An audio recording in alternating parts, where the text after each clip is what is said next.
Beleza, gente, a aula está gravando, tá? As advertências de sempre, vocês sabem, né? Que se veicularem a sua imagem, isso equivale a uma autorização para que essa imagem fique disponível no canal do YouTube do tio aqui, para que os outros alunos tenham acesso, tá? Ninguém vai reclamar depois de direito de imagem comigo, não. Bom, outra coisa, estava falando do mapa mental, né? Vocês vão colar esse mapa mental todo no mesmo arquivo. Lá no Word, por exemplo, dá para fazer isso. Você pega a foto, coloca lá uma foto em cada página, cria um documento com todas as fotos, ok? Salva em PDF, que vai ficar show, tá bom? E aí manda para mim, manuscrito. Por que você pede manuscrito, professor? Para vocês estudarem, tá? Porque se eu pedir um mapa mental digitado, vai ter gente que vai copiar o resumo da matéria da internet e vai dar Ctrl-C, Ctrl-V e não vai estudar. Okay? Então, a forma de eu garantir que vocês vão estudar é pedindo que vocês façam manuscrito. Tá bom? Mudando de pau para cavaco, esse é o mapa mental.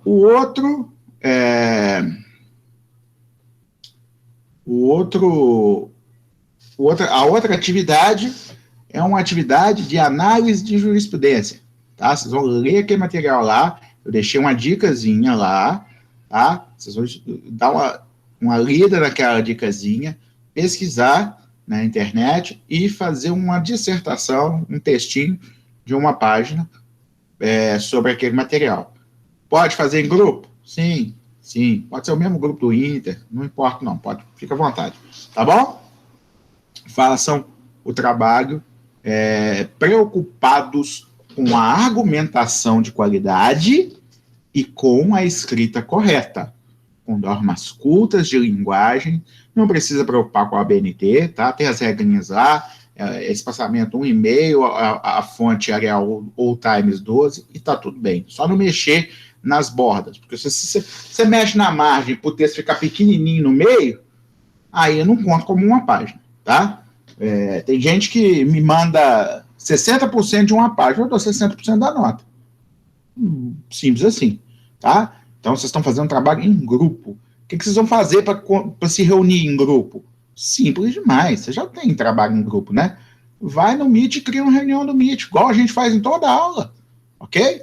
Já sabem usar a ferramenta. Faz uma chamada em grupo no WhatsApp, tá? Senta todo mundo, vamos discutir, debater. Aí, depois das ideias organizadas, pode até ser redigido por um só, não tem problema, não precisa cada um redigir um parágrafo também. Isso aí é viagem, né? Vocês debatem junto, faz um brainstorm. Sabe o que é brainstorm? Tempestade de ideias. Todo mundo vai falando, fala isso outro. No primeiro parágrafo, vamos fazer assim. No segundo parágrafo. E aí, constrói o texto. E aí, uma pessoa que escreve melhor da turma, vocês elegem aí entre vocês, do grupinho, e ele redige o texto, manda para todo mundo estudar, lê, né? Vê aí se tem alguma correção para fazer. Todo mundo concordou? Tá pronto o trabalho. Dá para fazer em 2 horas, tá? Ou menos. Bom, pessoal, aula passada, a gente começou a falar de solidariedade passiva. Essa é a última matéria da prova. Então, o resumo vai até a aula de hoje, tá bom? Prova de vocês na semana que vem vai ser composta por 15 questões fechadas, ok? A prova vai ter o valor de 30 pontos, cada questão vale 2 pontos. Não tem mistério nenhum para fazer. É questão nível concurso, nível ENAD, tá ok? Professor, é difícil? Mas não é também. Tipo assim, para quem estuda, para quem lê a matéria, é fácil. Para quem vai para a prova inseguro, porque leu uma vez só e há muito tempo e não está lembrado do que leu, eu já fui aluno, eu sei como é que é. Né? Tem dia que a gente lê e não entende nada.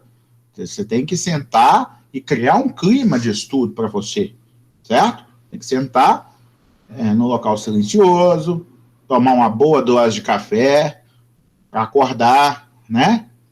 Porque você quer que o seu estudo seja proveitoso.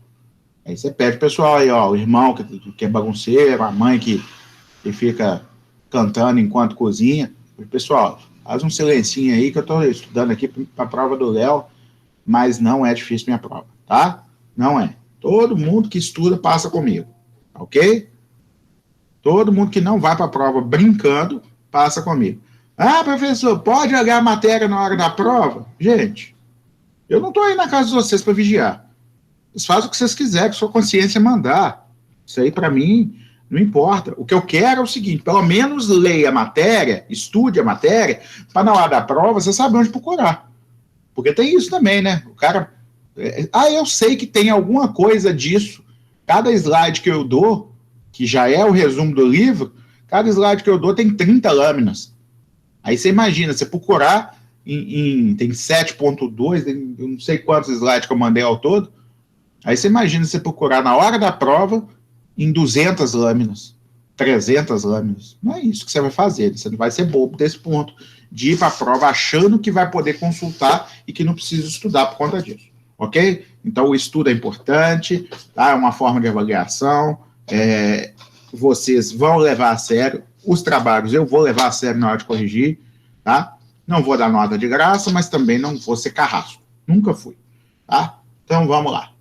Solidariedade passiva foi o que nós começamos no início da aula passada, só para lembrar vocês, obrigação solidária é aquela que tem mais de um credor, aí é solidariedade ativa, ou mais de um devedor, solidariedade passiva, em que a que tem mais de um credor, qualquer credor, dentre os que existem, tem o direito de cobrar a dívida toda do devedor, ok? E na que tem mais de um devedor, que é a solidariedade passiva, que é a que a gente está estudando agora, o credor tem o poder de cobrar a dívida toda de qualquer devedor. Nós estudamos solidariedade ativa na aula passada, nós descobrimos que um exemplo mais comum de solidariedade ativa é a conta corrente, em que você e o seu correntista, co-correntista, né? Que pode ser sua esposa, pode ser sua namorada, pode ser o companheiro, pode ser o irmão, pode ser o sócio, etc. Tá? Vocês têm uma conta conjunta e os dois, quando depositam dinheiro, estão emprestando dinheiro para o banco, tornam-se credores do banco. O banco pode pagar a qualquer um dos dois que aparecer para sacar, ok? Aquele que recebe tudo tem a obrigação de pagar a parte do outro, certo? Isso é uma solidariedade ativa, certo? Qualquer um tem o poder de exigir a dívida toda. Só facilita para o devedor, ok? Para o credor, por mais que a conta conjunta seja um instrumento que facilita a vida do credor em alguns momentos, por exemplo, eu e minha esposa, que compartilhamos tudo que a gente ganha em dinheiro, isso é bom. Ela tem um cartão, ela vai lá e saca quando ela precisa. Então não tem esse negócio de ela me pedir dinheiro. Nunca precisou de pedir dinheiro para mim. Entendeu? Ela mesma paga as contas, ela mesma resolve as finanças, ela toma as decisões, vamos comprar isso, vamos comprar aquilo, ela não me consulta para nada. Por quê? Porque ela é igual a mim, né? Um casamento é isso, na minha opinião, né? Não tem isso de um mandar o outro obedecer. Ela é igual. Então, o que ela sente necessidade de dialogar comigo antes de fazer, ela dialoga.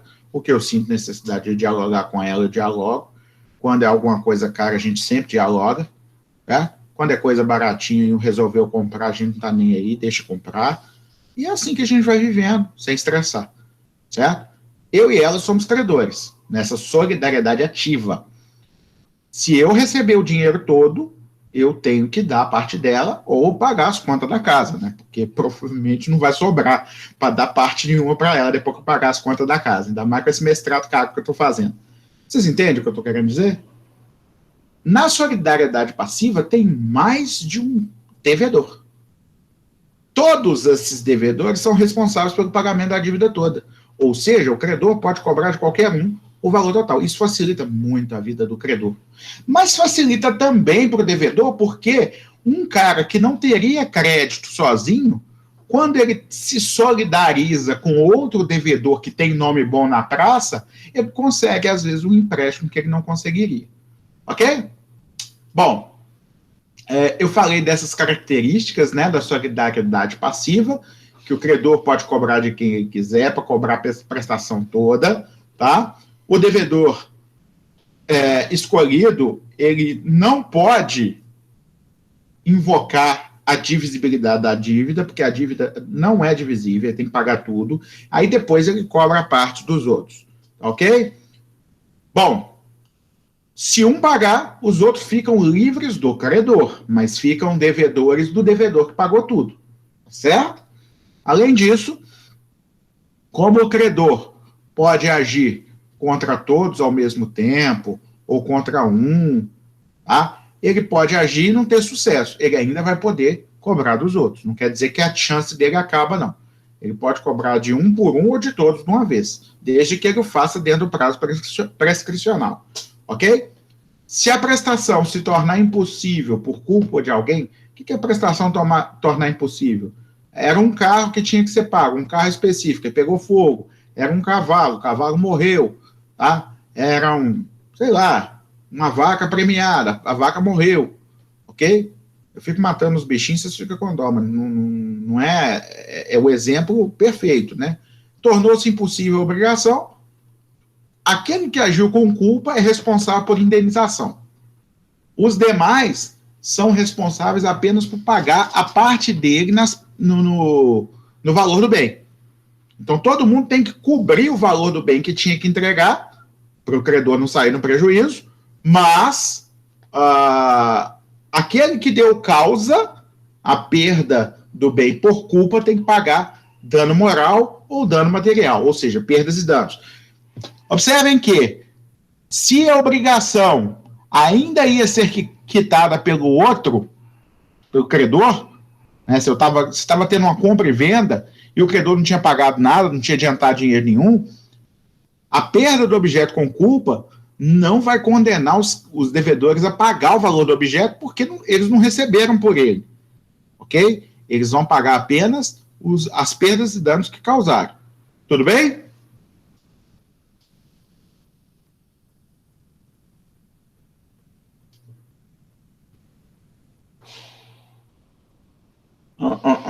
Aqui eu falei que a solidariedade passiva pode ser convencional ou legal, ou pode ser combinada entre as partes, ou pode ser prevista em lei. A que é prevista em lei não precisa vir designado no título da obrigação ou no contrato que seja assim, ok? Mas a convencional tem necessidade de falar que a obrigação é solidária. E aí você pode usar qualquer palavra, insólidum, pelo todo, obrigação é solidária, obrigam-se solidariamente, você pode usar qualquer palavra que indique que é uma obrigação solidária. Eu dei até o exemplo aqui dos honorários do casal lá, que eu não coloquei que a obrigação era solidária, recebi a metade da esposa, da mulher, e fiquei no prejuízo quando o homem, sem vergonha, não pagou, tá? Eu não consigo cobrar dela, porque não estava especificado no contrato que a obrigação era solidária. Agora tem no meu contrato solidariedade. Agora, se duas pessoas assinam um contrato comigo, sabem que se uma não pagar, a outra vai ter que pagar. E aí nós paramos aqui, vou começar a falar dos direitos do credor, ok? O credor tem direito a exigir e receber de um ou de alguns dos devedores, parcial ou totalmente, a dívida comum. Se o pagamento for parcial, os demais devedores continuam obrigados solidariamente pelo resto. Tá?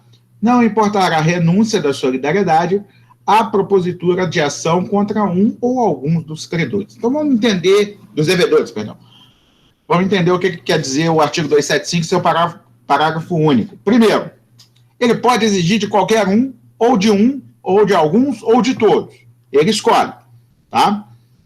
Se ele escolheu entrar na justiça para cobrar de um, e recebeu metade da dívida, porque o dinheiro que esse cara tinha para pagar não dava para pagar a dívida toda. Ok? Aí a gente conseguiu o recebimento de metade da dívida. Todos os demais devedores, inclusive este, que pagou a metade, continuam devedores do restante. É óbvio que eu não vou cobrar dele de novo, porque se eu já vi que ele não tem mais dinheiro, né, eu não vou ficar em cima dele. Mas se eu souber que ele ganhou na cena amanhã, eu entro e cobro o resto. Ou executo o resto, que eu já ganhei o direito. Ok? Então, saibam vocês, quitação parcial extingue a obrigação apenas até o montante quitado. Tudo bem? Outra coisa, não importa em renúncia da solidariedade, eu não estou falando renúncia da dívida, não, estou falando renúncia da possibilidade de cobrar de qualquer um, ou seja, da solidariedade passiva. O fato do credor escolher um e acionar só ele. Isso é totalmente da conveniência do credor. Às vezes compensa processar todo mundo. Às vezes você sabe que um está no Japão. Como é que você vai ficar processando um cara que está lá no Japão? Você não quer ficar perdendo tempo com ele, você já processa só o outro. Ok? Então, é da sua conveniência, credor, escolher de quem que você vai cobrar. E isso não importa em solidariedade. Se você não conseguiu receber desse que ficou aqui, aí o outro chega do Japão, você pode cobrar do outro. Ok? Bom, o devedor demandado pela prestação integral pode chamar os outros ao processo. Tá? Isso é um ato processual civil que se chama chamamento ao processo. Tá?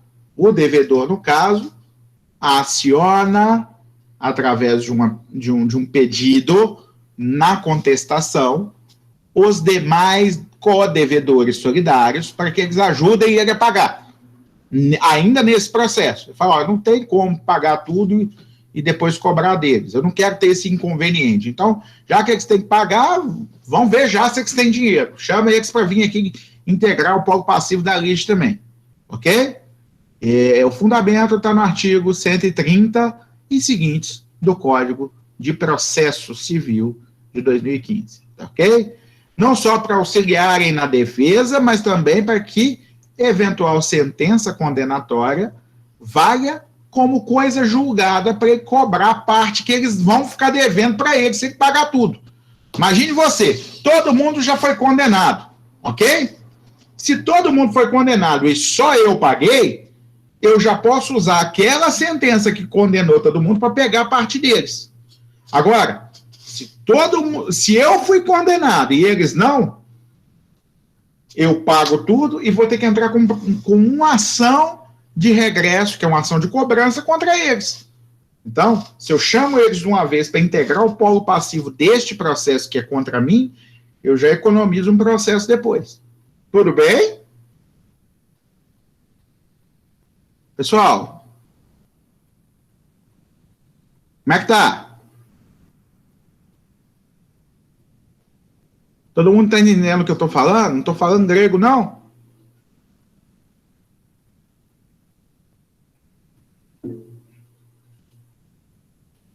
Então tá. Beleza. Tá? Muito obrigado por terem respondido aí, tá?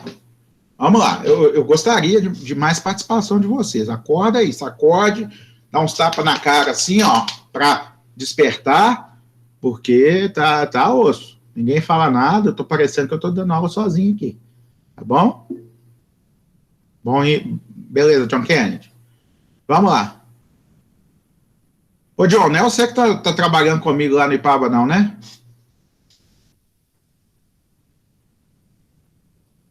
Aí, ó, tá vendo? É meu aluno. Beleza, João? Vamos saber. O John agora é colega meu na minha sala, lá no atendimento a pessoas carentes, na prefeitura de Ipaba. Então, se vocês quiserem, eu posso puxar a orelha deles lá para vocês. Brincando, viu, John? Você é muito bem-vindo. É bom que eu te vigio. Se você está estudando, se você está aprendendo, né? Beleza, John? Vamos lá. Efeitos da morte de um dos devedores solidários. Olha, se você tem D1, D2 e D3, são 3 devedores, por isso D, tá? O D1 morreu. O que acontece? Alguém sabe responder? Quem quer arriscar? Sem ler. Responde aí pelo que pensa. Qual que foi a pergunta?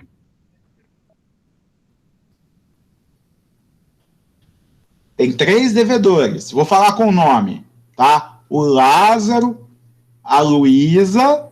É Luísa ou Letícia? Não, a Lívia, o Lázaro, a Lívia e o John Kennedy.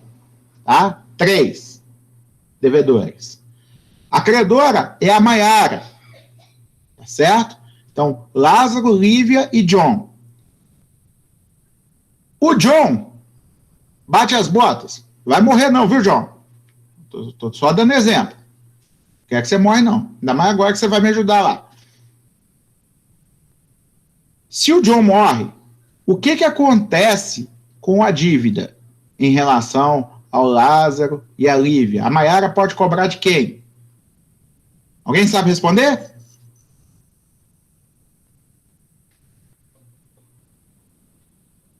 Não sei, não. Sabe, John?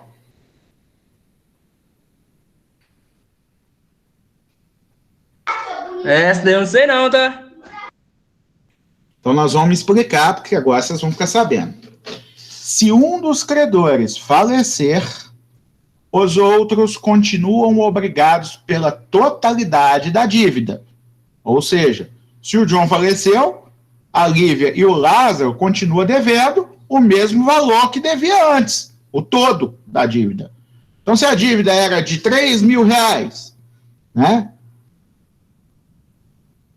Cada um sabia que ia sair do seu patrimônio, depois de acertar as contas, R$1.000. Agora, um deles morreu. Cada um vai ter que pagar 1.500. Sabe que vai ter que pagar 1.500. Ou terá que pagar, num primeiro momento, todos os R$3.000, porque o credor tem o poder de cobrar dos dois ao mesmo tempo ou só de um. Que a obrigação é solidária. Não se esqueçam da solidariedade. Eu posso cobrar de qualquer um. Tá? Eu posso não querer cobrar de todo mundo de uma vez. É a minha comodidade que conta, eu, credor. Na verdade, a Maiara, né, que foi o exemplo. Aí pensa comigo. E a herança que esse um que morreu deixou? A herança responde pelo valor da dívida que lhe cabia. Sim. Mas até as forças da herança. Ninguém é obrigado a pagar as dívidas da pessoa que morreu e deixou bens para si. Os bens que foram deixados vão pagar pelas dívidas. Até não sobrar nada. Porém, se tinha menos bens do que dívidas, e sobrou dívida, quem não recebeu vai ficar sem receber, se o devedor morreu. Ok? Então, se o Tício morreu, deixou 2 filhos, o Tibúrcio e a Ticiane, tá? O Tício era devedor de R$100.000, deixou para os filhos um carro de R$30.000. Esse carro poderá ser penhorado para pagar R$30.000 da dívida. E os outros 70, que não tem mais nada para penhorar? Quem é credor do resto dos 70.000 dançou. Porque, mesmo que o Tibúrcio e a Ticiane tenham dinheiro para saldar a dívida do pai, eles não são devedores. Tá? O pai era devedor. O patrimônio do pai responde pela herança, pela dívida. Inclusive a herança que foi deixada depois da morte dele. Entendido?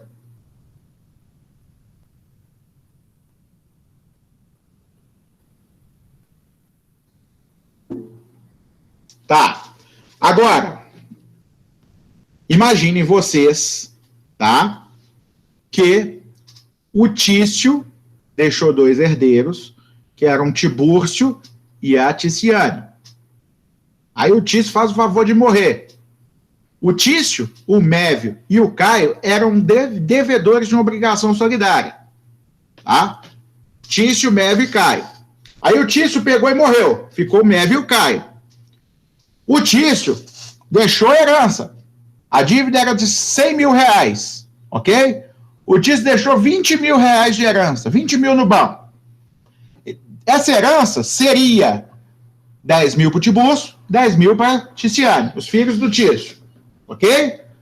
Agora, O artigo 276 estabelece uma regra. Se um dos devedores solidários falecer deixando herdeiros, nenhum destes será obrigado a pagar, senão a cota que corresponder ao seu quinhão hereditário. Ok? Salvo se a obrigação for individido, mas todos reunidos serão considerados como um devedor solidário em relação aos demais devedores. Aí, ó, Tício e Ticiane são considerados um devedor solidário. Porém, são obrigados a pagar além das forças da sua herança? Não.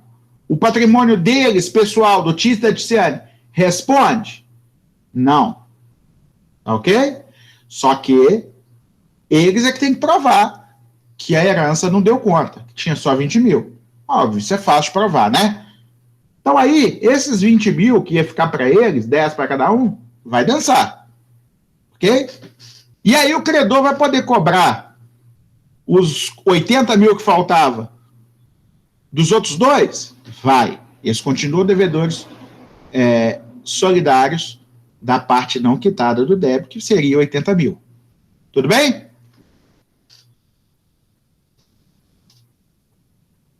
E se o exemplo fosse o contrário? Olha só, a dívida de 20 mil, o Tício deixou uma Hilux de 100 mil para o Tiburcio e para a Ticiane. Aí o credor vai lá e cobra do Tiburcio e da Ticiane. Fala, olha, o negócio é o seguinte, vocês dois são considerados um devedor solidário. Então vocês têm que pagar a dívida toda. Certo? Então a dívida é 20 mil, eu vou penhorar a sua Hilux. Penhora a Hilux vai a leilão e é vendida em leilão, sei lá, por 70 mil. O juiz vai pegar os 20 mil da dívida, pagar a dívida toda, devolver 50 mil para o Tício e para a Ticiane, obviamente, porque o bem excedia o valor da dívida, eles vão receber os 50 mil na mão, e eles vão se tornar credores do Mévio e do Caio. Cada um vai ficar devendo R$ 6.667 para o Tício e para a Ticiane. Certo? 1/3 da dívida era de cada um, então eles vão se tornar devedores do Tício e da Ticiane. Por quê? Porque o Tício e a Ticiane pagaram a dívida toda no lugar deles. É porque a herança dava conta de pagar a dívida, e a herança responde pela dívida. Tá? No exemplo anterior, a herança era menor do que a dívida. Aí não ia sobrar para o patrimônio dos dois. Mas se a herança é maior ou igual à dívida, a herança vai ser responsabilizada por pagar a dívida. E aí, eles vão correr atrás depois dos codevedores solidários. Ok? Bom, falecendo um dos devedores solidários, quem fala é Lacerda de Almeida, a obrigação, obedecendo a um princípio geral, divide-se de pleno direito entre os herdeiros. Cada um paga a parte do seu quinhão, mas, em conjunto, eles podem ser considerados como um devedor. Ok? Em virtude desse princípio, os herdeiros eles, na posição entre si, eles se tornam devedores simples para a parte, porque cada um vai pagar os limites da sua herança. Ok? Todavia, como pelo fato de passar a herdeiros, a condição da dívida não se transmuta, a condição da dívida continua solidária, eles coletivamente são considerados, em relação aos codevedores originários, um devedor solidário. Ou seja, se o Mévio ou o Caio pagassem a dívida toda, eles poderiam cobrar do espólio deixado pelo Tício, a herança deixada pelo Tício, a parte que ele devia quitar da dívida. Ok? Dúvidas?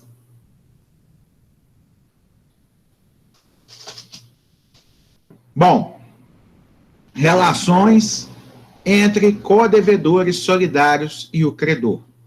Vocês sabem, e eu expliquei isso na primeira aula desse capítulo, desse semestre, que a obrigação tem alguns elementos. No segundo capítulo desse semestre, a obrigação tem alguns elementos.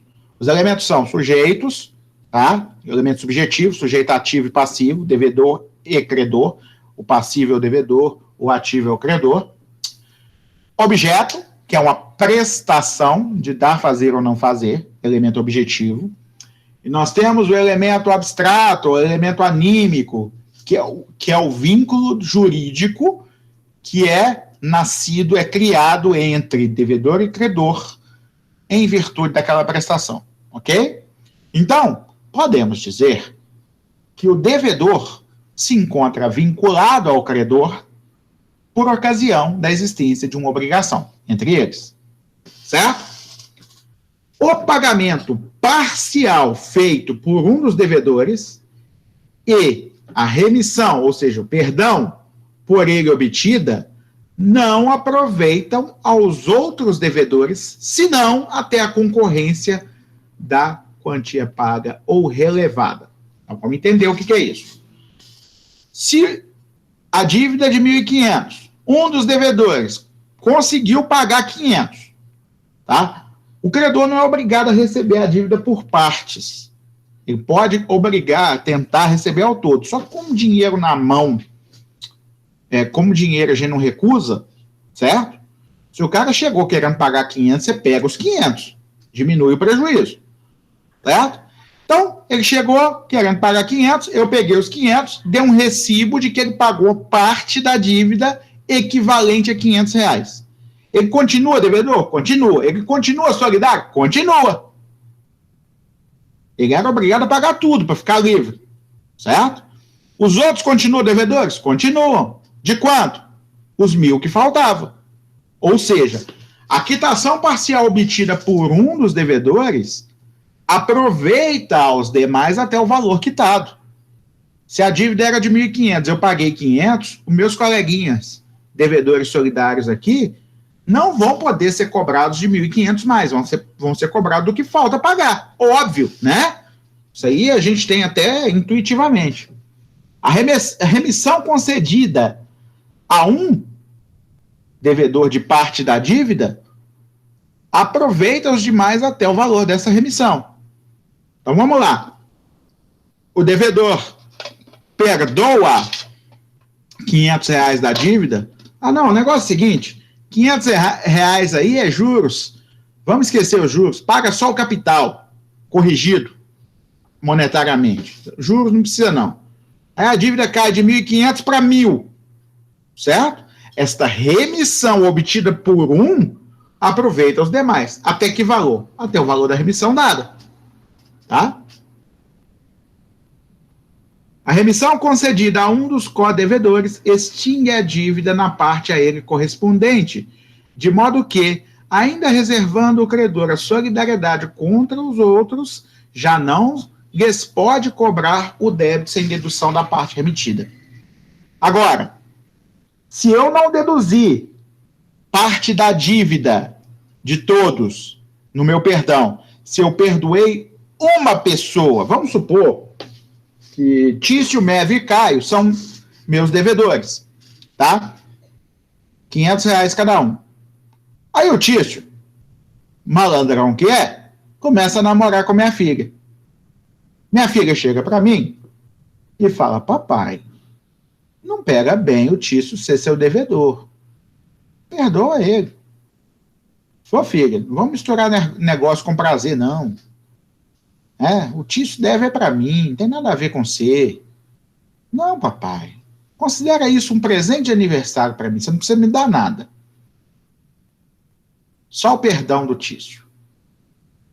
Porque o Tício está começando a vida, ele está trabalhando, mas ele está precisando comprar um carro, ele está investindo na carreira dele, pagando faculdade.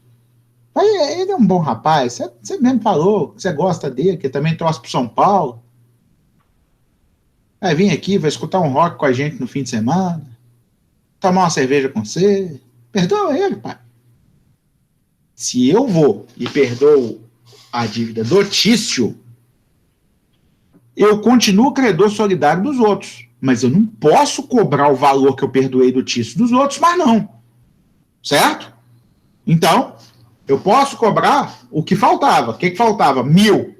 Eu vou cobrar os 1.000 dos outros dois, que era o Mévio e o Caio. Ok?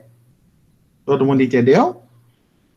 O perdão obtido pelo Tício aproveita os demais até o valor, né?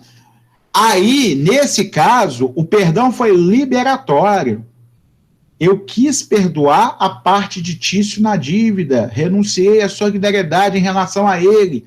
Falei, Tício, você não me deve mais nada, por causa da minha filha. Tá? E aí, o que aconteceu? Aconteceu que os outros continuam devedores solidários entre si, o Tício é liberado da obrigação. Agora, se um deles,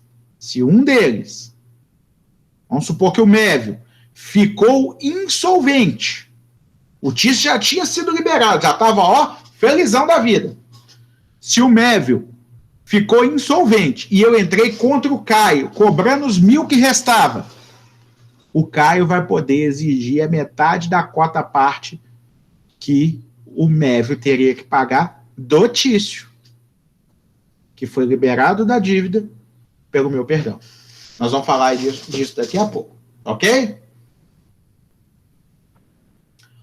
O pagamento parcial reduz o crédito, né? O credor só pode cobrar do que pagou ou dos outros devedores o saldo remanescente. Isso a gente já falou, tá? A remissão ou perdão pessoal dado pelo credor a um dos devedores, foi o que eu fiz com o Tício, não extingue a solidariedade em relação aos codevedores, acarretando tão somente a redução da dívida na proporção do valor remitido. Ok? O credor só poderá exigir dos demais o valor da dívida deduzido ao valor perdoado do Tício. Nada a ver eu falar que perdoei o Tício e cobrar dos outros, né? Perdão é perdão. Ok? Se um devedor é perdoado em relação à dívida, vocês viram que eu dei 2 exemplos. Uma coisa é você perdoar um valor, tá? E fornecer a um dos devedores um perdão de parte da dívida toda. Aí eu não estou perdoando o devedor, eu estou perdoando parte da dívida, os juros. Não, vocês podem me pagar só o capital. Eu não estou perdoando a parte dele, eu estou perdoando parte da dívida toda. Tá? Agora, se eu virar e falar assim, Tício, você vai casar com a minha filha, não precisa me pagar não, tá? Presente que eu estou dando para ela. O Tício foi perdoado, nada pode exigir dele, tá? Exceto se um dos outros dois se tornarem insolventes. Ok?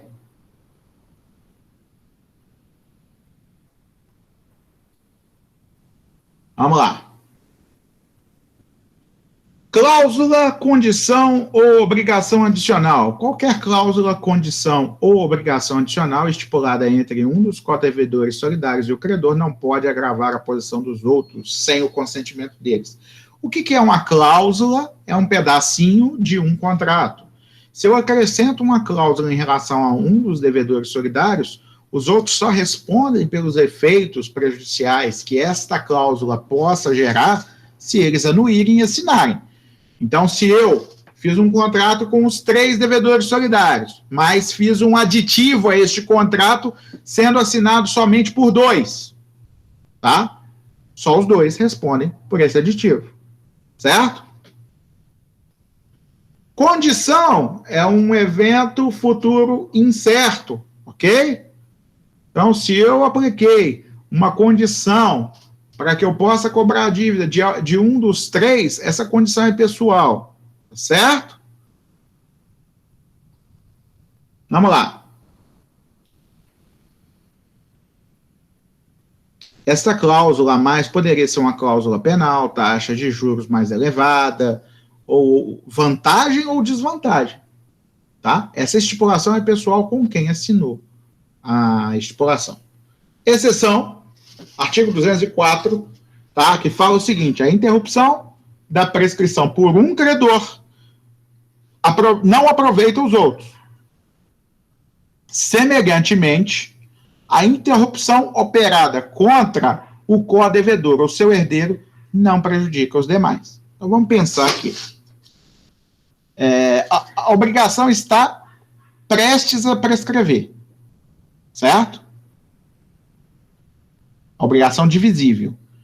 Divisível. estou falando da solidária ainda não. Se um dos credores vai lá e cobra, a obrigação sendo divisível, essa cobrança vale para a parte dele. Então, ele interrompeu a prescrição, a contagem do prazo prescricional, artigo 205 e 206. Porém, os outros credores continuam correndo a prescrição contra eles. Se eles não fizerem nada, eles vão perder o direito de exigir a dívida. Tá? Devedor, mesma coisa. Tá? Tinha 3 devedores, a obrigação era divisível. Eu cobrei só de um, a parte dele, e não cobrei dos outros, o prazo prescricional da parte dos outros continuou contando. E se a obrigação for solidária? Está no parágrafo 1º. A interrupção por um dos credores solidários aproveita aos outros, assim como a interrupção da prescrição efetuada contra o devedor solidário envolve os demais e seus herdeiros. Vocês perceberam que a obrigação solidária ela não obedece às mesmas regras de prescrição do que a obrigação divisível? Que na obrigação divisível eu tenho que interromper a prescrição contra todos, eu tenho que citar todos na minha petição, porque senão eu posso ter a minha pretensão prescrita em relação a um deles, ou 2, ou vários, tá? Eu vou interromper a prescrição só contra aqueles que eu citar. Ao passo que, se eu, numa obrigação solidária, consigo interromper a prescrição contra um dos devedores, todos os outros são afetados por essa interrupção. Vocês entenderam ou tem dúvida?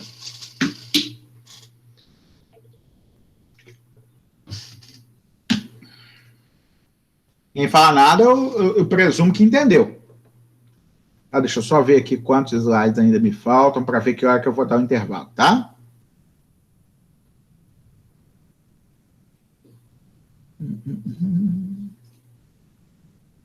Eu estou na renúncia da solidariedade, né?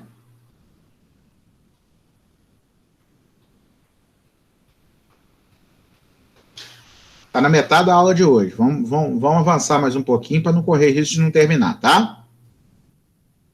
Pessoal, essa aula de hoje, eu tenho que terminar de qualquer jeito, porque vai cair questão dela na prova, que é semana que vem.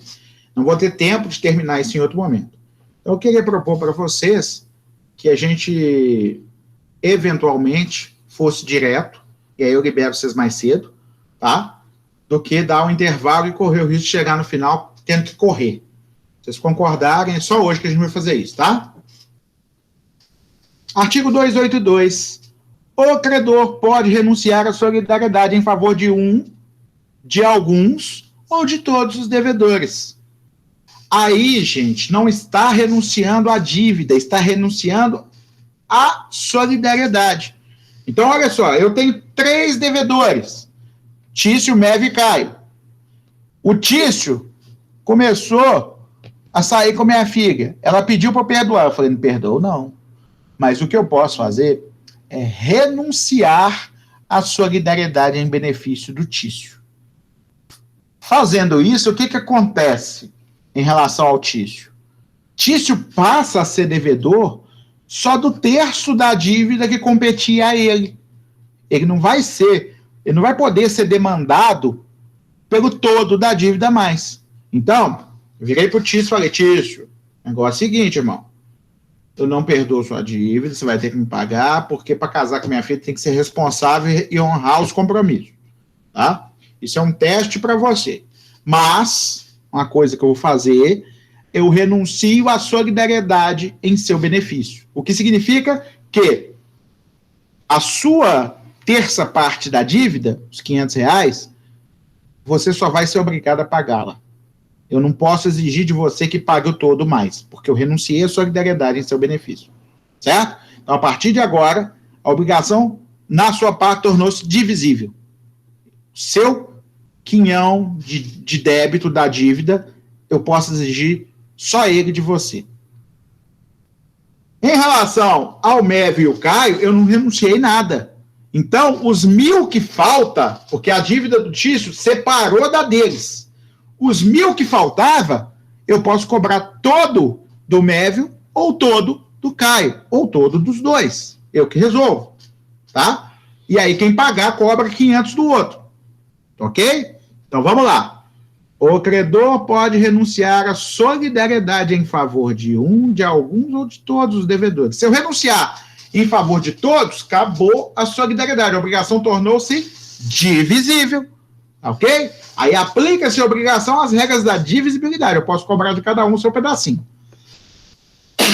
Se o credor exonerar da solidariedade um ou mais devedores, subsistirá a solidariedade dos demais. É o exemplo que eu dei.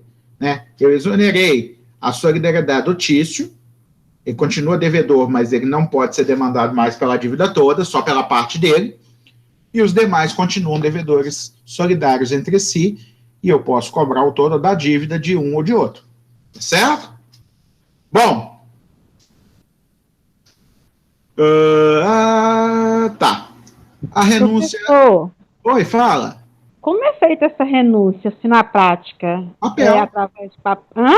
Papel. Papel, né? Ué. Chamo todo mundo, ou chamo só o Tício, e falo, em relação ao contrato em que fulano, ciclano e beltrano assumiram dívida solidária comigo, renuncio à solidariedade em favor de Tício, passando esse a me dever apenas o valor pro rata da sua cota parte, R$500. Os demais continuam sendo onerados com a cláusula de solidariedade. Ponto. Assinou, tá tudo certo. Papel. Tudo tem que ser papel. Assim. Vale contrato verbal? Vale. Vocês vão aprender isso comigo no semestre que vem. Contrato verbal vale. Mas precisa ser provado. Ok? Então, assim, como advogado, eu falo para vocês, o contrato verbal vale? Vale. Como professor, eu falo vale. Mas, ao mesmo tempo, eu falo, não faço não. Não faz isso não. Tá? Paga um advogado para fazer um contrato para você, um contrato decente, se você não souber fazer. Eu espero que quando você terminar o semestre que vem, vocês aprendam, vocês já saibam, né, desenvolver um contrato bacana. Vocês vão entender todas as cláusulas possíveis de um contrato. E aí, faça um contrato escrito. Não faz o menor sentido um contrato verbal para que você depois tenha dor de cabeça com isso. Ah, professor, tem um áudio aqui do WhatsApp, ele vale como prova? Vale. O contrato verbal só não vale quando a lei exige forma escrita. Tá? Se a lei exigiu forma escrita e você fez verbal, você não cumpriu o requisito do artigo 104.3 do Código Civil e não vai valer o contrato. Requisito de validade, tá? Negócio jurídico. Vocês estudaram isso no segundo período do curso. Quem está no segundo período ainda, eu não sei. Vocês estão fazendo negócio jurídico agora? Ou deixou para fazer depois? Tem alguém do segundo período aí, gente?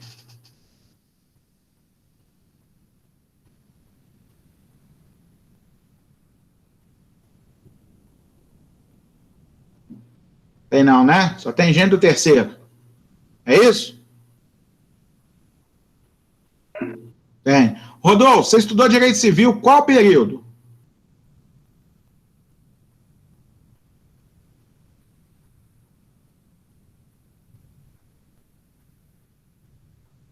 Você fez o primeiro. Primeiro você estudou Direito da Personalidade, domicílio civil, nascimento, morte, etc. Negócio jurídico também, né? Condensou. Tá bom. Então tá, então todo mundo viu, né? Tá. Beleza. A renúncia em favor de todos os credores é absoluta, a renúncia da solidariedade em favor de alguns dos credores apenas é relativa. Tá ok? Bom, a renúncia relativa da solidariedade tem as seguintes consequências. Primeira, letra A, os contemplados continuam devedores, mas não mais da totalidade do débito, senão da sua partezinha lá dos R$500, que eu falei. B, suportam sua parte na insolvência dos seus ex-codevedores. Então, vamos pensar nesse exemplo. Eu renunciei à solidariedade em favor do Tício. Tá, o Tício tem que me pagar R$500. O que ele faz? Me pagou os R$500 e foi viver livre e feliz com minha filha lá. Ok? Beleza. Os outros dois continuam me devendo 1.000 em solidariedade. Aí eu vou e cobro dos dois. Aí um dos dois fala assim, ô Léo, não tem dinheiro para te pagar não, irmão. Eu tô devendo muito mais do que eu tenho. Para falar a verdade com você, eu tô numa posição de insolvência civil. Eu não tenho como pagar minhas dívidas. Inclusive, eu tô ajuizando hoje ainda um processo de insolvência civil aí para o juiz declarar que eu tô insolvente e eu não vou pagar minhas dívidas porque eu não tenho condição agora. Não é que o insolvente é perdoado das dívidas não, tá, gente? Mas aí é semelhante à falência. Os credores vão ser obrigados a aceitar uma condição de parcelamento, ele vai pagar só com uma parcela do que ele ganha por mês, e assim sucessivamente. Tá? Aí, se o Mévio ficou insolvente, o Caio vai se lascar sozinho? O Tício pagou os 500 dele e foi embora. Porque eu renunciei à solidariedade. E ele foi embora. Aí eu posso cobrar R$1.000 do Mévio e do Caio. O Mévio ficou insolvente. O Caio vai se lascar sozinho? Não. Ele pode chamar o Tício de volta. Ô, Tício, o negócio é o seguinte, irmão. Você estava livre de pagar a dívida toda, isso é verdade. Mas o Mévio ficou insolvente. Eu não vou arcar sozinho com a quarta parte dele. Você vai ter que pagar 250. Certo? Então, o perdoado, perdão, não é perdoado. Aquele em favor do qual operou-se a renúncia relativa da solidariedade, aquele que foi liberado da solidariedade, não da dívida, da solidariedade. Ele vai suportar a sua parte na insolvência de seus ex-co-devedores. Tá bom? Aqueles que não foram exonerados permanecem na mesma situação de antes, eles só têm a dívida deles reduzida da parte da dívida que cabia àquele que foi separado, né? Aquele que não é mais devedor solidário. Vocês percebem aí que a solidariedade existe para beneficiar o credor. Ele pode renunciar a essa solidariedade em relação à parte dos devedores. Ok? 283. O devedor que satisfez a dívida por inteiro tem direito a exigir de cada um dos co-devedores a sua cota, dividindo-se igualmente por todos a do insolvente, se o houver, presumindo-se iguais no débito as partes de todos os co-devedores. Essa presunção de igualdade nos quinhões é iuris tantum, tá? Você pode provar que não é a mesma coisa. Por exemplo, eu tenho 30% de uma sociedade, o meu sócio tem 70%, ok? Foi pego um dinheiro emprestado, R$100.000. A sociedade quebrou, não teve como pagar. O patrimônio dos sócios foi atacado pela desconsideração da personalidade jurídica. Então, eu e meu sócio tivemos que pagar a dívida, como obrigados solidariamente. Tá? Inclusive, porque nós éramos, como é que fala? Avalistas da nossa sociedade. E aí, fomos acionados para pagar a dívida dela. Beleza. Eu paguei 100.000. Quanto que eu vou poder cobrar do meu sócio? 50.000 ou 70.000? Depende. A sociedade não era 70% dele, numa dissolução positiva da sociedade, ele não ficaria com 70% do lucro, na dissolução negativa, cabe a ele 70% do débito. Ok? Entendido? Então, se não houver prova em contrário, é pro rata, cada um paga uma parte igual. Agora, se tiver prova que um deve mais que o outro, o credor tem direito de exigir tudo de qualquer um, ele vai receber tudo. Mas na hora de repartir entre os co-devedores o que cada um tem que pagar para aquele devedor que pagou a dívida toda, isso aí é na proporção do que eles assumiram na dívida. Tá?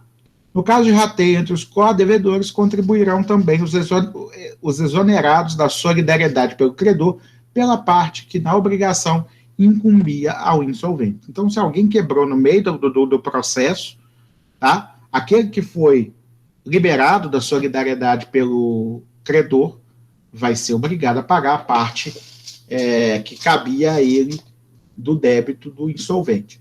Ocorre que, se o insolvente se recuperar da insolvência, porque pode acontecer, tá? Eu entrei com processo de insolvência hoje, não tenho dinheiro para pagar minhas dívidas, tá? Aí, o Tício e o Mévio pagaram os 500 que eu devia, 250 cada um, tá? No dia seguinte que eles pagaram, acharam que ia morrer em 750 e não 500, eu vou lá e jogo na cena e ganho. Opa, tem dinheiro para pagar todas as dívidas agora, pago todo mundo, eu tenho que pagar os 250 que cada um pagou para mim, ok? Então, eles podem me demandar se a insolvência cessar. Ok? Impossibilidade da prestação. Impossibilitando a prestação por culpa de um dos devedores, todos eles têm que pagar o equivalente à prestação. Mas as perdas e danos, pelas perdas e danos, só responde o culpado. Aquele que causou por culpa a impossibilidade da prestação. 393. O devedor não responde pelos prejuízos resultantes de caso fortuito ou força maior, se expressamente não se houver por eles responsabilizado. O que é força maior ou caso fortuito? Ausência de culpa. É a perda ou impossibilidade da prestação sem culpa de ninguém. Agora, se ele garantiu o pagamento, mesmo em caso de caso fortuito ou força maior, ou seja, eu estou garantindo que se perder, você vai receber. Aí ele está se responsabilizando, né, pelo caso fortuito e pela força maior. Aí ele vai ter que pagar. Ok? A impossibilidade inicial do objeto não invalida o negócio jurídico se ela for relativa ou acabar antes de realizar a condição a que ele estiver subordinado. O que acontece? Isso acontece muito na venda a non domino. O que acontece? Tício está vendendo um carro para Mévio. Só que o carro pertence a Társila. Espera aí. Como o Tício está vendendo um troço que não é dele? Ele fez a venda, recebeu o dinheiro, comprometeu-se com a entrega de um bem que não era dele. A entrega é no dia 25 de abril de 2021. Presta atenção. Tício recebeu os 20 mil reais pelo carro. O carro não pertence a ele. Mévio já pagou pelo carro, que Tício anunciou na OLX. E Tício ficou de entregar o carro revisado, bonitinho, encerado, lavado, cheirando a novo, no dia 25 de abril. Aí ele vai desesperado na casa da Tarsa. Tarsa, consegui vender seu carro, que você tinha falado comigo que se eu vendesse, você ia topar. Peguei 20 mil reais. Aí a Tarsa vira e fala assim, beleza, Tício, me dá os 20 mil, eu tomo o carro. Tício adquiriu para si o carro em tempo hábil para cumprir a obrigação. Não tem problema nenhum, tá?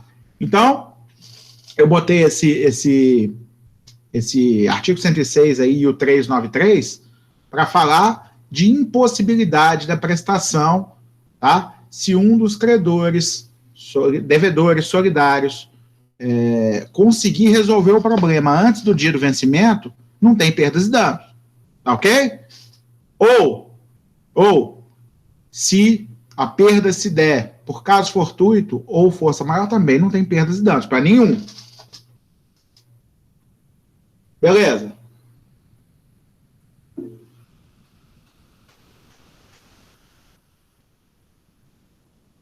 Deixa eu ver aqui a dúvida.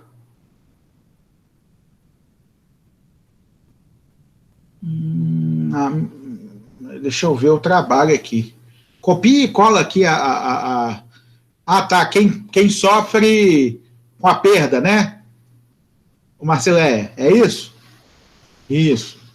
Quem sofre com a perda do bem. Quem é responsável pelo pagamento da indenização pela perda do bem, quem sofre prejuízo com a perda, ok? Aí vai depender se a perda se deu sem culpa ou se deu com culpa, tá? Tem todas as hipóteses lá. Aí você vai responder o que acontece em cada uma hipótese, tá? Isso a gente estudou no capítulo 3, salvo engano. 2 ou 3? Acho que no 3. Tá bom?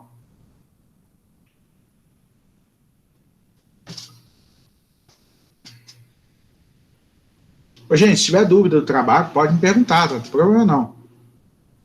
Ok? O devedor em mora 399 responde pela impossibilidade da prestação, embora essa impossibilidade resulte de caso fortuito ou de força maior, se esses ocorrerem durante o atraso. O que acontece? Se você está em mora, você não pagou no dia certo, ok? Se a coisa indivisível, por exemplo, o cavalo, ficou com você, ok? Você não pagou na data que devia pagar. Você tinha que ter entregado o cavalo para o cara. E aí você ficou com ele. Está em mora, ok? O cavalo vai e morre, porque caiu um raio na cabeça dele. Esse raio atingiria esse cavalo se você já estivesse na casa do credor? Não atingiria. Você vai ter que pagar. Você vai ter que indenizar, mesmo sendo caso fortuito. Por quê? Apesar de ser sem culpa, você já devia ter entregue o cavalo. Você está em mora. Ok? Então, em situação de mora, você se torna responsável pelo caso fortuito ou força maior. A não ser que você consiga provar que o cavalo morreria de todo jeito, mesmo ficando com ele. Certo? Por exemplo, você tem uma obrigação de restituir. O cavalo está emprestado com você. Você atrasou um dia, o cavalo morreu. Ok? Aí o cara quer cobrar o valor do cavalo. Morreu, você deixou de me entregar no dia certo, mesmo sendo morte natural, você tem que pagar. Aí não, você fala, não, peraí, vou fazer uma necropsia desse cavalo.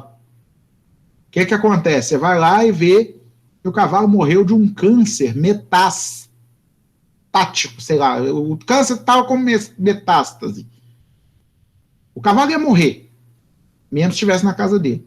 Aí se você consegue provar isso, você não tem que pagar. Nem pelo cavalo, nem pelas perdas e danos. Ok? Mesmo estando em mora. Tudo bem? Responsabilidade pelos juros. Todos os devedores solidários respondem pelos juros de mora, ainda que a ação tenha sido proposta somente contra um. Então, a dívida original era 1.500. Com juros, eu tive que pagar 1.750. Cada um vai ter que pagar 1/3 desse valor. 1.750 dividido por 3 dá, sei lá quanto. 1.800. Vamos supor que eu paguei 1.800. Dá 600 para cada um. Aí, quando eu for cobrar os 600, o cara não vai vir, não, mas peraí, o valor da dívida era 500 para cada um. Eu falei, não, filho, 500 era sem juros, com juros deu 600. Você vai ter que pagar. Eu paguei com juros, por que você acha que você não vai pagar? Ok? Mesmo que se o retardamento do pagamento seja culpa de um só, todos respondem pelos juros perante o credor. Vamos supor, então, o Tício, o Mévio e o Caio são devedores de determinado valor, solidariamente, R$ 1.500. Na véspera do dia do pagamento, o Tício vai lá e deposita na conta do Caio, faz um Pix pro Caio de R$ 500.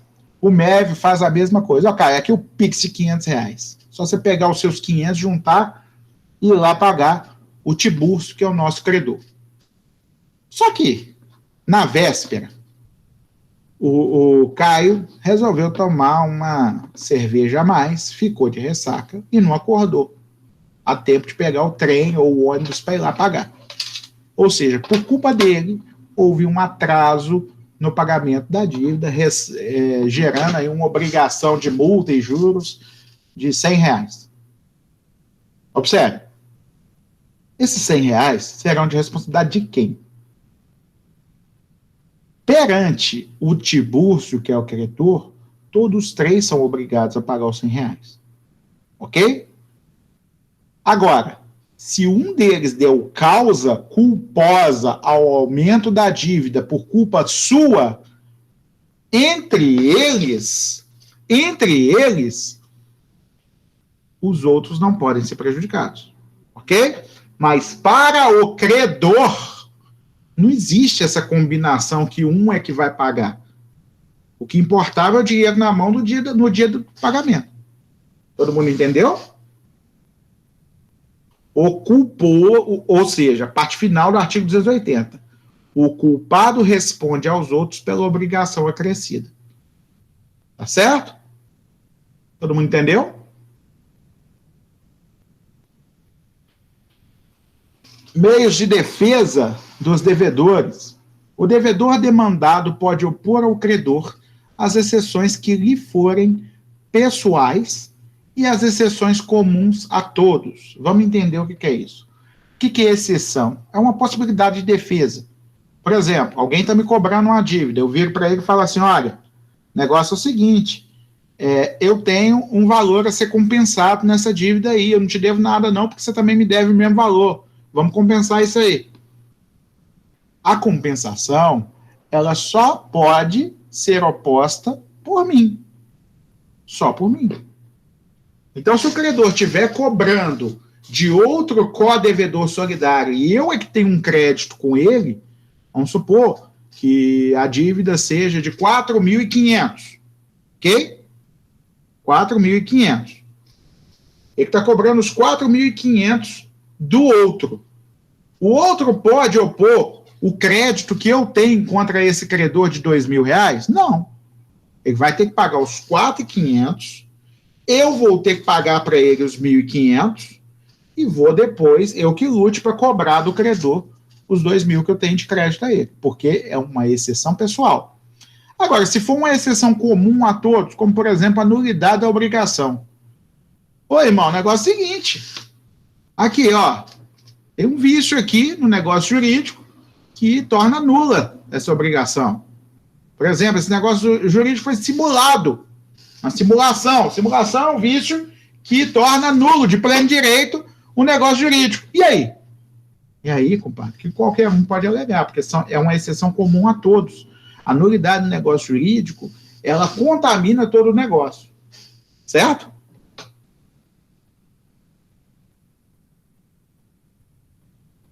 Entendeu? Agora, exceções pessoais só podem ser arguídas, levantadas por quem elas competem. O outro co-devedor solidário não tem nada com isso, ele não pode falar, não. Ele não pode falar, olha, o meu amigo Léo, que é co-devedor aqui, tem um crédito com você, vamos compensar esse crédito. Que é isso, cara pálida? O Léo tem um crédito, mas eu estou cobrando a dívida de você. Você é devedor solidário, você tem que pagar o todo da dívida. Depois você se vira com o Léo lá. Pagar a parte dele, ou ele pagar a sua, e ele que venha cobrar de mim, se ele quiser. É isso. Entenderam?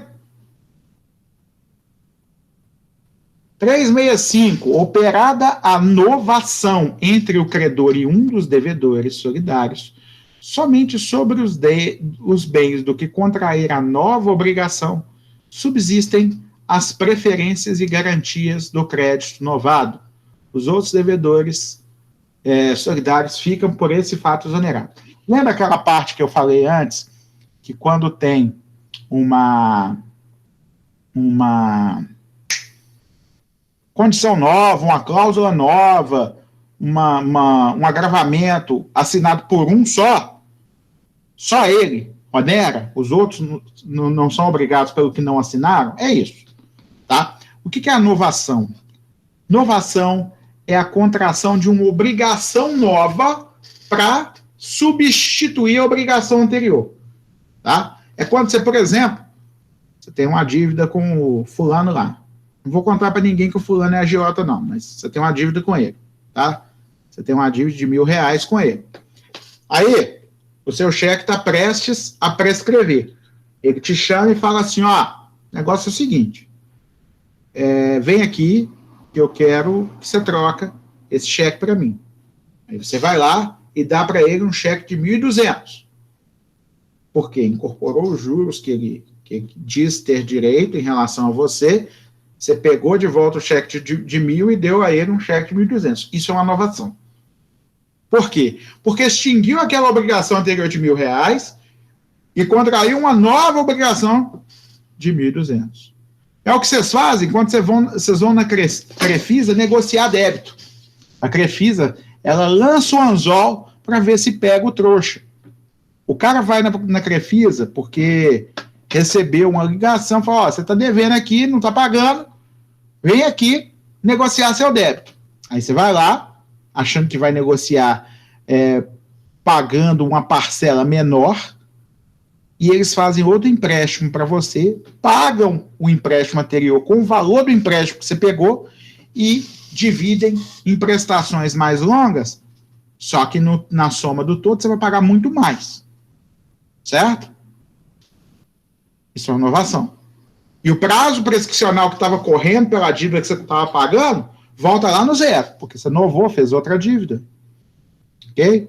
Então, se um dos devedores solidários fizer uma inovação com o credor, os outros não são obrigados por nada que vier desta inovação. Ok? O artigo 844 fala o seguinte: a transação não aproveita nem prejudica, senão aos que nela intervierem, ainda que diga respeito à coisa indivisível. Se entre um dos credores solidários e o devedor, extingue a obrigação deste para com os outros devedores. Se entre um dos devedores solidários e seu credor, extingue a dívida em relação aos co-devedores. Vamos entender. Tá? Primeiro, o que é transação? Acordo. Tá? Você fez um acordo em relação ao contrato anterior. É diferente da inovação? É. A inovação você contraiu uma nova obrigação para entrar no lugar do anterior. O acordo não. O acordo é uma solução para a obrigação anterior. Você está fazendo um acordo para aquela obrigação anterior, tá? Ela não aproveita nem prejudica, senão a quem assinala. É óbvio, né? Ou seja, se algum ou alguns dos co-devedores solidários não assinou o papel da transação, a ele não vai ser imposto nenhuma das cláusulas dessa transação. Se feita a transação entre um dos credores solidários e o devedor, ou seja, tinha mais de um credor solidário, era uma solidariedade ativa, e um dos credores foi lá e fez um acordinho com o devedor, e esse devedor cumpriu o acordo. Extingue a obrigação do devedor para com todos os outros credores. Por quê? Porque ao ter uma solidariedade ativa, não só o recebimento da dívida por um, mas o acordo feito por um, obriga os demais.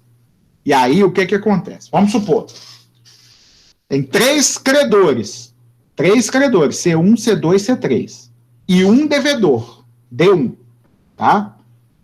Esse devedor vira para o credor e fala assim, ó, eu devo R$10.000 para vocês. Eu não tenho esse dinheiro. Mas se vocês quiserem 6.000, eu tenho na lata, mas tem que me dar quitação integral. Aí o credor pensa assim, poxa, esses 10.000, 5.000 é juros. 6.000 eu recupero o capital, ainda ganho um troquinho para pagar as despesas, volto a estaca zero. Se esse cara não me pagar esses 6.000, eu não vou ver dinheiro nenhum. O que ele resolve? Sem consultar os outros credores solidários, tá? Ele, sozinho, C1. Dá os 6.000 aí. Aí ele faz uma transação, fala, ó, por esta, acordam que o valor remanescente da dívida era 10.000, porém acordam que a quitação integral se dará mediante o pagamento de 6.000 neste ato, ao qual se dá recibo pela assinatura, se dá quitação pela assinatura do presente. Assina uma via para cada um, 6.000 na mão. Acabou. Não tem mais dívida. Aí os outros credores solidários, que eram credores de 10.000, vão precisar se contentar com 6.000? Não. Tá? Ou seja, o devedor que faz o acordo ele pode responder perante os outros credores pela parte que a eles cabia da dívida. Certo? Se ele fez um acordo prejudicial para a turma dos credores, ele vai ter que responder perante os outros. Mas o devedor está liberado. Certo? Parágrafo 3º. Se entre um dos devedores solidários e o seu credor, então nós temos D1, D2, D3, 3 devedores e um credor, o C, tá? Aí veio um devedor e conseguiu um acordo liberatório da dívida. Ah, aquela dívida de 1.500 eu faço para vocês por 1.000. Aí ele faz o acordinho, paga 1.000 e libera. O credor não vai poder cobrar 1.500 de mais ninguém. Tá? A quitação valeu para todo mundo. Então, se é feito entre um dos devedores solidários e seu credor, extingue a dívida em relação aos co-devedores. Porque se eu conseguir extinguir a dívida para mim, eu extingui para todo mundo. Tudo bem? 383. A confusão operada na pessoa do credor ou devedor solidário só extingue a obrigação até a concorrência da respectiva parte no crédito ou na dívida, subsistindo quanto ao mais na solidariedade. Vamos lá, a solidariedade. O que é confusão? A pessoa torna-se credor de si mesmo, ou devedor de si mesmo, dá no mesmo, tá? Imagine vocês que um cheque foi emitido pelo Tício, deu umas voltinhas na praça e voltou às mãos do Tício. O Tício pode rasgar esse cheque porque ele ia ter que pagar para si mesmo. Não faz o menor sentido. Ok? Então, extingue-se a confusão operada, extingue a dívida até a parte da confusão. Então, vamos supor, R$500, um cheque do próprio Tício voltou para ele vai ser credor de si mesmo? Ou devedor de si mesmo? Não. Então, extinguiu essa parte da dívida. Tudo bem? Entendido?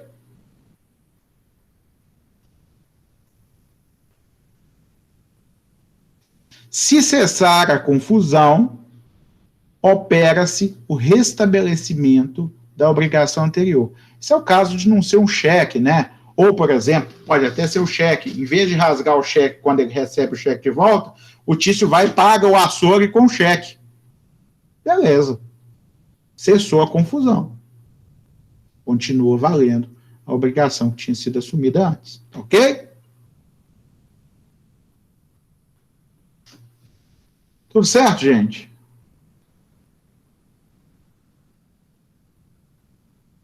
Pode acontecer, por exemplo, numa herança anulada. Olha só.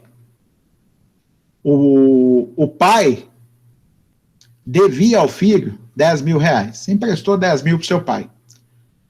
O que aconteceu quando seu pai morreu? Você é o único herdeiro dele. Seu pai morreu, deixou R$10.000 para você. Tá? Esses 10 mil confundiu. Houve uma confusão. Ocorre que, posteriormente, extinguiu sua dívida. Posteriormente, aparece um cara dizendo-se filho do seu pai e pede a parte dele na herança, os 5 mil que lhe pertencem. Aí você vai falar, olha, peraí, então não. Porque eu era credor do meu pai de 10 mil, tá?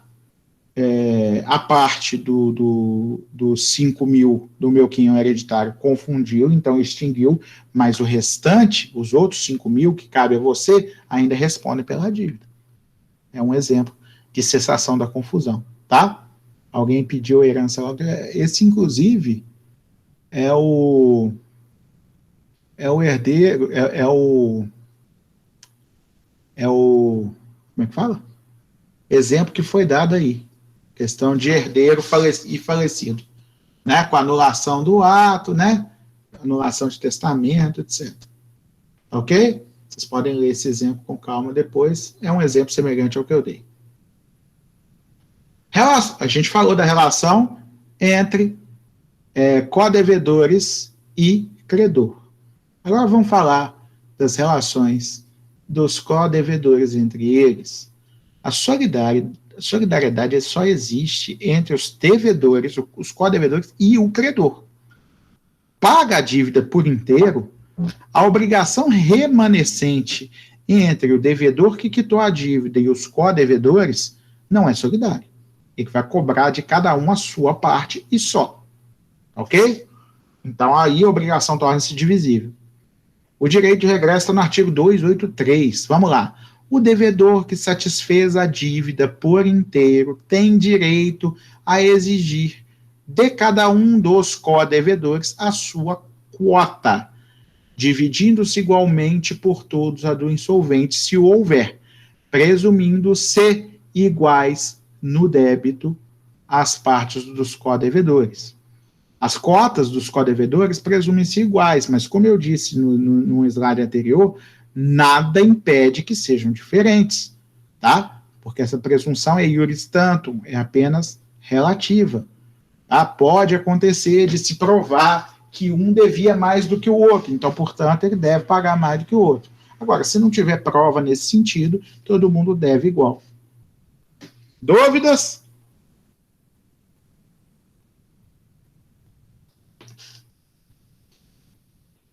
Então, como eu disse, tá, faz parte das relações entre os devedores a possibilidade de insolvência de um deles. Se um deles ficou sem grana, entrou com processo de insolvência e não pôde pagar suas dívidas, os outros co-devedores solidários vão responder pela quota parte dele.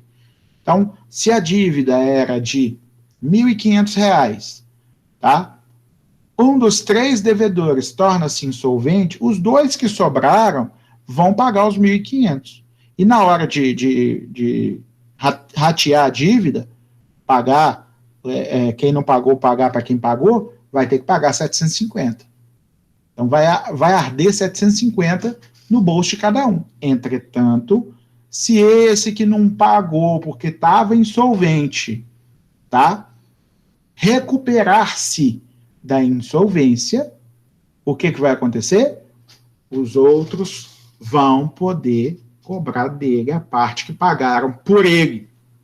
Ok? Está aí no artigo 285. Se a dívida solidária... Não é isso não. Não. Cadê o outro? Onde que está?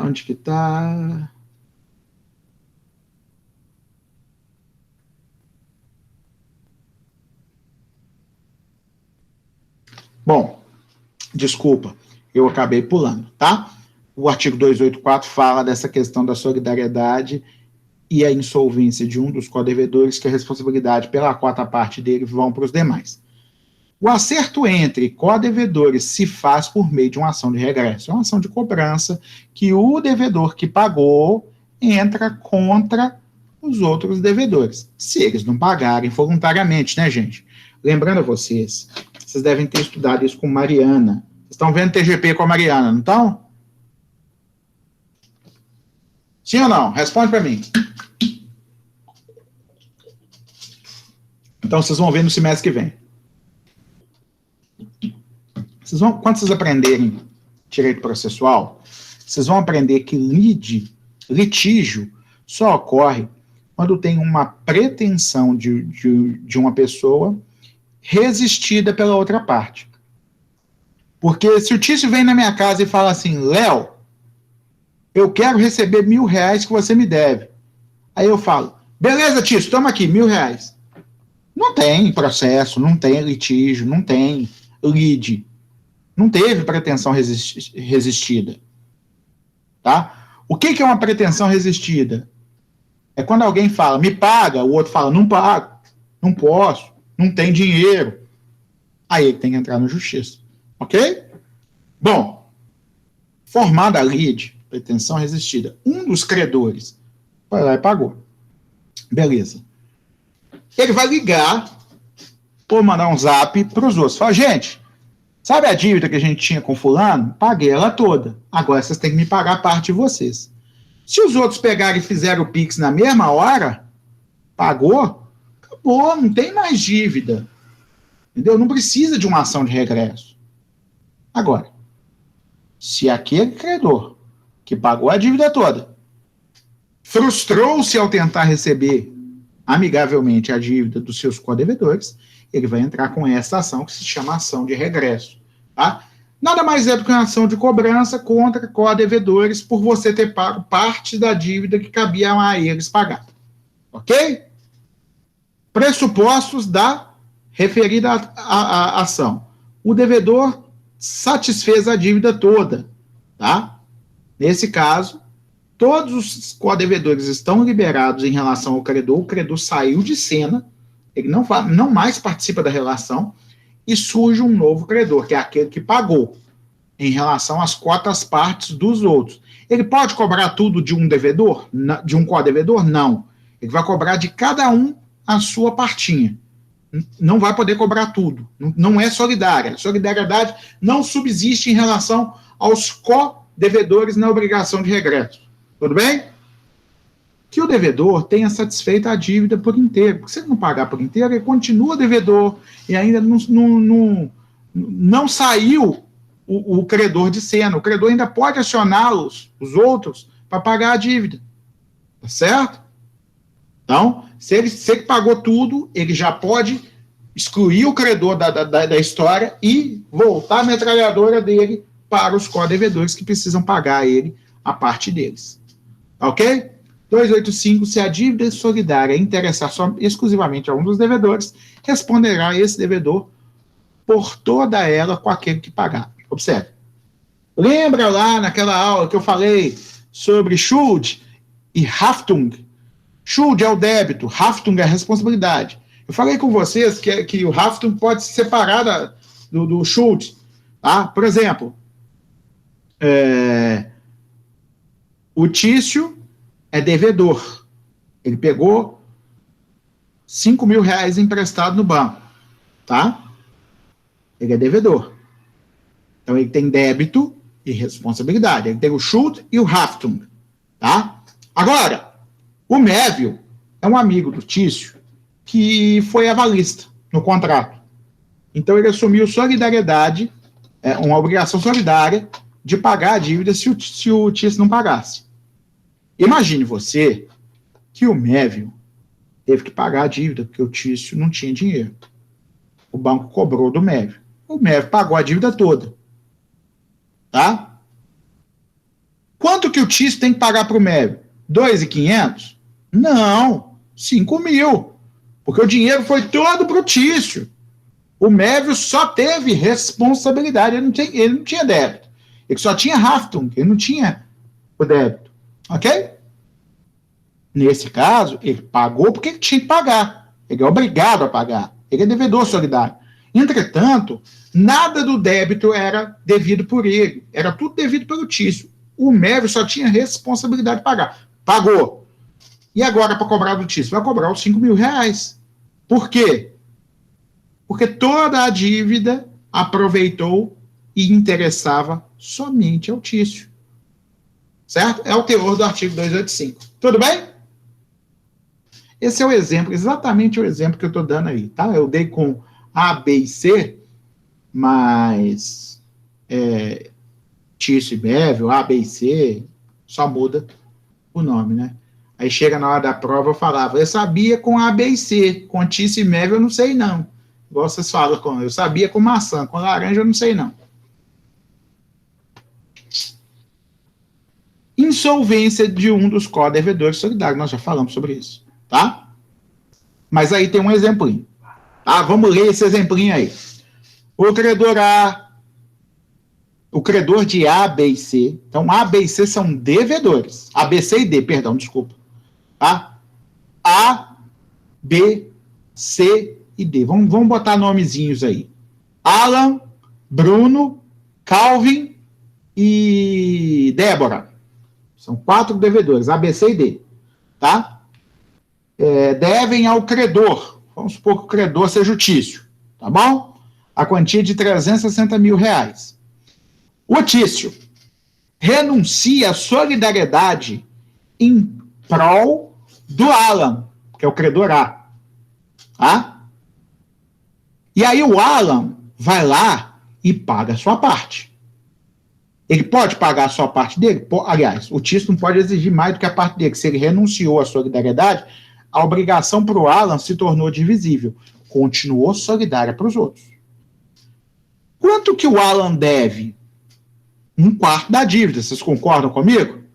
Se não tem prova de que a dívida é desigual, Alan deve 90 mil reais, que a obrigação dele tornou-se separada dos demais. Aí Alan vai lá e paga 90 mil. Teoricamente, Alan está livre, feliz e satisfeito, porque a obrigação dele foi separada, renunciou à solidariedade em relação dele, ele já pagou a parte dele e não pode cobrar mais nada dele. Agora vamos pensar aqui. Tá? D, que é a Débora, ficou insolvente. Certo? E não teve dinheiro para pagar a parte dela. E aí, B efetuou sozinho o pagamento, o Bruno efetuou sozinho o pagamento dos 270 mil reais que faltava pagar. Porque era 360. Os 90 do Tício, o Tício pagou e ficou liberado para lá, porque a solidariedade foi renunciada para o Tício. Sobrou Bruno, Calvin e Débora, os três sendo devedores solidários da mesma dívida. A Débora ficou insolvente, não tinha como pagar. O Bruno foi e pagou 270 mil, sozinho. Beleza. Ele pode cobrar o que de quem? Vamos pensar. Quanto que o Bruno tinha que pagar? 90. Ele pagou tudo, 270. Tá? A parte da Débora não vai ter como receber. Então ele vai cobrar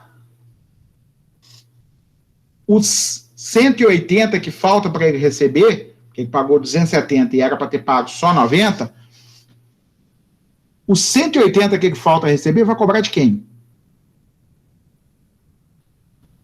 Ele vai cobrar do Bruno.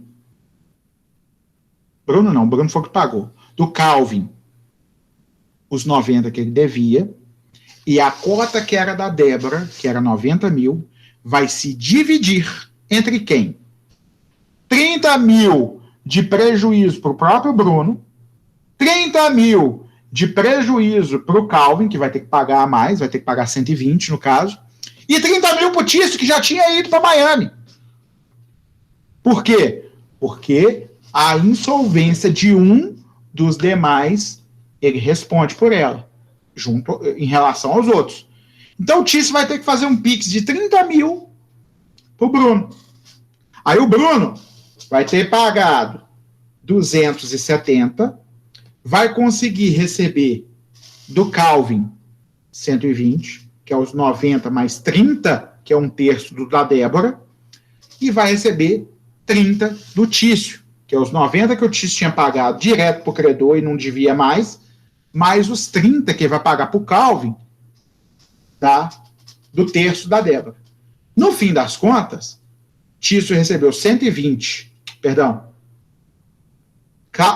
Bruno recebeu 120 do Calvin e 30 do Tício. Deu quanto? 150. Quanto que ele tomou de prejuízo? 120. Foi exatamente o mesmo prejuízo do Tício e do Calvin.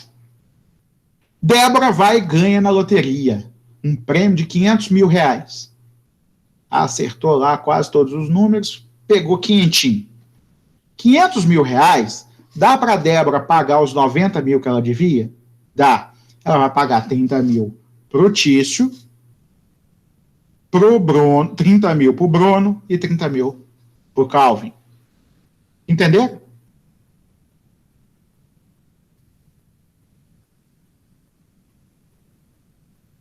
Entenderam, pessoal?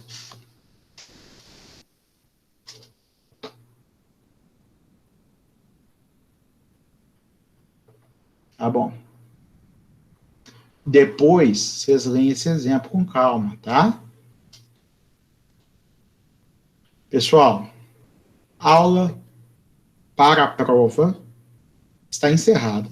Era isso que eu tinha para falar para vocês. Eu não vou começar um capítulo novo, embora falte ainda 1 hora, mas eu estou devendo um intervalo para vocês que eu não dei, né? Então seria 20 minutos de intervalo. Eu teria aí 45 minutos até a hora que eu precisasse liberar vocês, 40 minutos. Eu não vou fazer isso, tá? Eu não vou dar 40 minutos de um capítulo se semana que vem vocês vão ter prova, então vocês vão ficar 15 dias sem ver, e aí eu vou dar meia dúzia de slides em 40 minutos para confundir a cabeça de vocês se essa matéria ainda não cai nessa prova. Ok? Então a prova vai até o capítulo 7.2, o 7-2, que é solidariedade passiva. Cai obrigação solidária na prova. A prova é dia 22, a primeira prova é a minha, tá, gente? A primeira prova que vocês vão fazer é a minha. Tá? Fiquem atentos à solução que vai ser informada pela faculdade desse problema que deu ontem, com as provas de ontem e de hoje. Hoje eu não sei se deu problema, mas ontem deu. O sistema não aguentou, né, na hora. Eu não sei nem culpa de quem que é, se é o servidor da faculdade ou se é a Unimes que deu pala. A questão era imprevisível, a gente não tinha como saber. Né? Então, o que acontece? A gente achou que já estava livre desse problema, se dividisse a faculdade em 2 turmas, uma fazendo na primeira semana e outra fazendo na segunda, mas por algum motivo, na hora H, deu problema de novo. O que acontece? Fiquem atentos, porque a faculdade vai passar para vocês instruções de como vai ser aplicada essa prova. Tá? Até antes do dia da prova, vocês já vão receber essas instruções. Tá bom? No mais, eu desejo uma ótima prova para todos vocês, tá? Que vocês consigam se dar bem. Eu vou elaborar as questões com muito carinho, não vou sacanear ninguém, tá? As questões vão ser no nível que vocês aprenderam em sala de aula, não tem por que ser maior nem menor, e eu espero que vocês consigam sucesso na realização da prova. Certinho, pessoal?